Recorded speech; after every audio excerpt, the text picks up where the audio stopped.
Super വണ്ടിയാണല്ലോ. എടാ ഇതിലും super വണ്ടിയാടാ Fortuner. എന്റെ പപ്പ വരുമ്പോ ഫോർച്യൂണർ മേടിച്ചോണ്ട് വരുമല്ലോ. ഓ നിന്റെ പപ്പ കുറെ മേടിക്കും.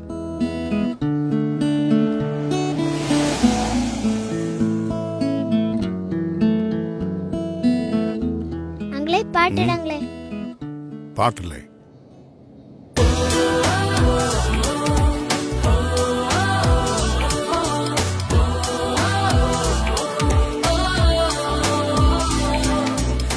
അങ്കിളെ അടുത്ത സ്റ്റോപ്പിലോട്ട് ഒരാളെ വിട്ടേക്കണേ. അങ്കിളെ വണ്ടി നിർത്തങ്ങളെ.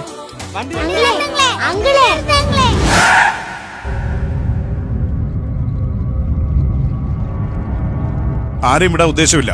അടങ്ങിയിരുന്നോണം.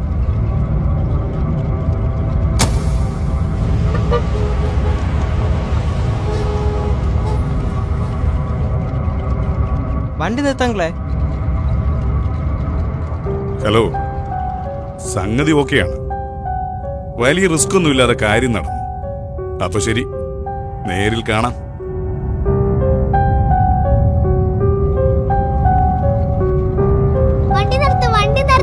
വണ്ടി നിർത്തങ്ങളെ. മിണ്ടാതിരുന്നോണം. നിന്റെ അടുത്ത് നേരത്തെ പറഞ്ഞില്ല അടങ്ങിയിരിക്കാൻ. ഇതൊരു അടി അടിച്ചോണ്ടല്ലോ 2 ദിവസം കഴിഞ്ഞ് നീയൊക്കെ എണീക്കൂ. മനസ്സിലായോ? അടങ്ങിയിരുന്നോണം അവിടെ.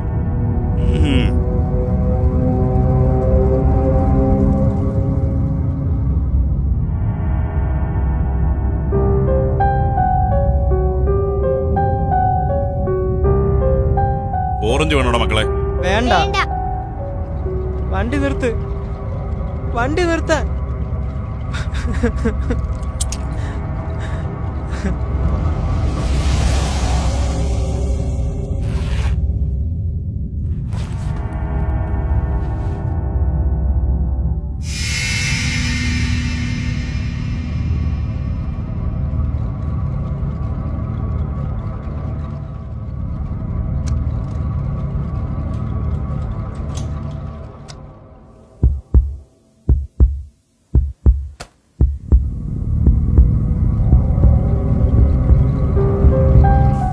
പോലീസ്.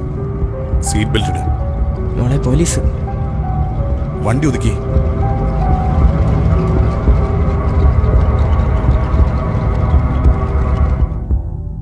നിങ്ങൾക്ക് എന്നെ അറിയാവോടാ? അറിയാവോന്ന്? ഇല്ല. പിന്നെന്തിനാടാ വണ്ടിക്ക് കൈ കാണിച്ചത്? കൂട്ടുകാരൊക്കെ ലിഫ്റ്റ് ചോദിച്ചാ പോകുന്നത്. എങ്ങോട്ട്? വീട്ടില്. ഞാനിപ്പോ നിങ്ങളെ വീട്ടിലോട്ടാണ് കൊണ്ടുപോകുന്നോ? ഉറപ്പുണ്ടോടാ? ഇല്ല. പരിചയമില്ലാത്തവരുടെ വണ്ടിക്ക് കൈ കാണിക്കോ? ഇല്ല. ഉറപ്പാണോ? ആരെയും വണ്ടിക്ക് കൈ കാണിക്കില്ല. ഉറപ്പാണോന്ന്? ഉറപ്പ്. ഉറപ്പ്. ആ എന്നാ ഇറങ്ങ.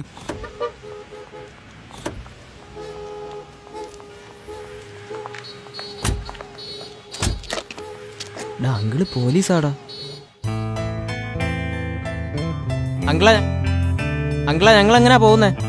ലിഫ്റ്റ് അടിച്ചേ വീട്ടിൽ പോ. അവരെ ഒന്ന് വീട്ടിൽ വിട്ടേക്കണേ.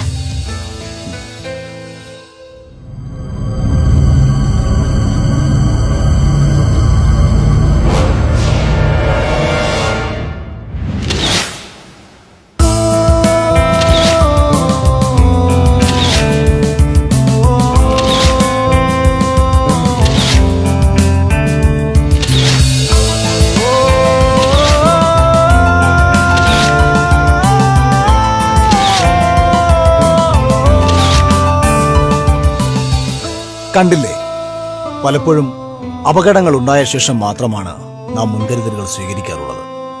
5 വർഷത്തിനിടെ 7500 കുട്ടികളെ കാണാതായി. അവയവ മാഫിയയും ഭിക്ഷാടന മാഫിയയും കുട്ടികളെ തട്ടിക്കൊണ്ടുപോകാൻ വലവിരിച്ചു കാത്തിരിക്കുമ്പോൾ അവരുടെ വലയിലേക്ക് സ്വയം ചെന്ന് വീഴുകയാണ് നമ്മുടെ കുട്ടികൾ. കേരളത്തിൽ ഇന്നത്തെ സ്ഥിരം കാഴ്ചയായി മാറുകയാണ് കുട്ടികളുടെ ലിഫ്റ്റ് ചോദിക്കൽ. വീട്ടിലേക്കുള്ള എളുപ്പവഴിയായി ലിഫ്റ്റ് ചോദിക്കുന്ന നിങ്ങൾ മരണത്തിലേക്ക് സ്വയം ചെന്ന് ചാടുകയാണ്. അപരിചിതരായ ആൾക്കാരുടെ വാഹനങ്ങൾക്ക് യാതൊരു കാരണവശാലും നിങ്ങൾ ലിഫ്റ്റ് ചോദിക്കരുത്. ഒരു കാര്യം നിങ്ങൾ ഓർക്കുക, എല്ലാ ലിഫ്റ്റുകളും ലക്ഷ്യത്തിലേക്കുള്ളതല്ല.